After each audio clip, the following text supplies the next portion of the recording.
Is America on the verge of joining a Pacific Union? I'm Christian Gomez, and you're watching JBS Straight Talk.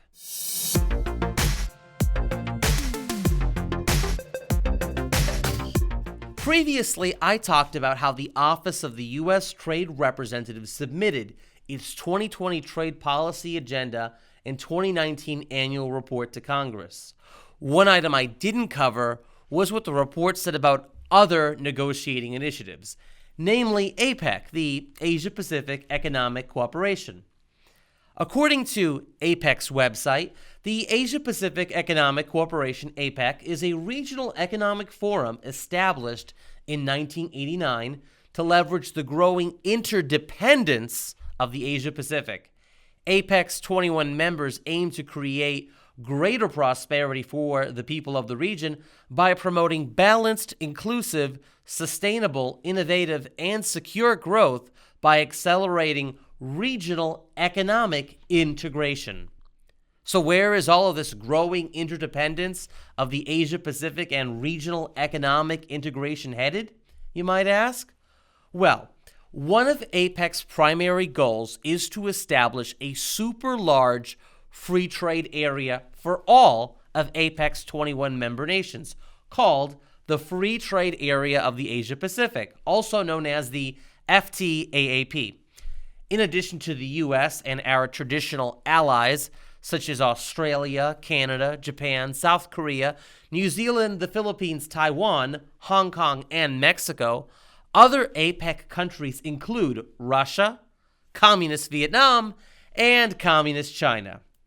Speaking of Communist China, you might recall that former President Barack Obama said that China would dominate the Pacific and write the rules on trade unless the U.S. joined the Trans-Pacific Partnership, the TPP.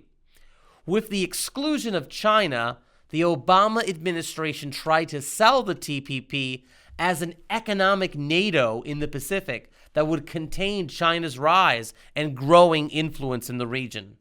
However, according to the final point in the preamble of the TPP, it explicitly stated that the TPP's objective was to, quote, expand their partnership by encouraging the accession of other states or separate customs territories in order to further enhance regional economic integration and create the foundation of a free trade area of the Asia-Pacific. Furthermore, Chapter 30 of the TPP opened TPP membership to APEC countries.